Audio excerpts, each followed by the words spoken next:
ఇప్పుడు పిలవడం, వాళ్ళతో పంపిణీ చేయడం, వాళ్ళకి 10,000 ఇస్తానన్న దాని మీద కూడా ఇంకా క్లారిటీ ఇవ్వకపోవడం. ఒక ఏమేమి మళ్ళీ? ఈ నాయకుల మాటలు చూస్తుంటే వాలంటీర్ వ్యవస్థని తీసేసేటట్టే కనబడుతుంది. అంటే కంప్లీట్‌గా తీస్తారా? లేదంటే వాళ్ళని దేనికి వేరే దానికంటే మొన్న ఆయన పార్థసారథి గారు ఏదో అన్నారంటున్నారు కదా! ఎలా వాడాలో వాళ్ళని అలా వాడతాం వాలంటీర్లని తీసేస్తాం. అదే అంటుంది అసలు ఇక్కడ ఫ్యాక్ట్ ఏంటి అంటే ఇప్పుడు వాలంటీర్లని వీళ్ళందరినీ వైసీపీ మనుషులుగానే చూస్తున్నారు వాళ్ళు. హ్మ్.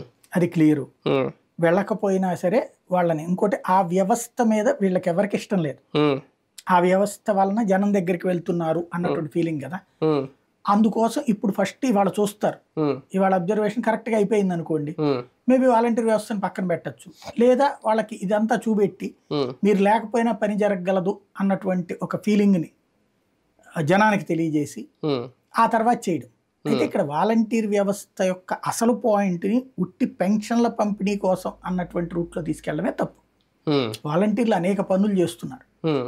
ఈ సచివాలయాల దగ్గర నుంచి సర్టిఫికెట్లు తీసుకెళ్లి వాలంటీర్ ఇస్తున్నాడు ఇంటికి. అవును. ఇంటి ఓ పన్ను రసీదులు రకంగా ఇస్తున్నారు. చాలా పనులు చేసి పెడుతున్నారు. ఇంటి పన్ను రసీదుల దగ్గర నుంచి అన్ని వాళ్ళే చేస్తున్నారు. హ్మ్.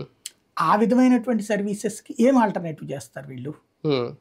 అది తేలాలి. కానీ ఇవాళ పవన్ కళ్యాణ్ గారు మాట్లాడిన మాట చూస్తే ఇందాక, వాలంటీర్ లేకపోయినా పింఛన్లు ఆగలేదు చూడండి. వాలంటీర్లు ఉంటే 4, 5 రోజులు పంపిణీ చేసేవాళ్ళం. 100% ఒక రోజులో పంపిణీ చేస్తున్నామంటే, పైనుంచి పూర్తిగా సెక్రటేరియట్‌లకి ఆదేశాలు ఏమైనా రాలేదా వాలంటీర్‌లని ఆపేయండి అని? లేదంటే వాళ్ళకి తెలియకుండా వీళ్ళేమన్నా వాలంటీర్‌లను వాడేస్తున్నారా అనేది ఒక డౌట్.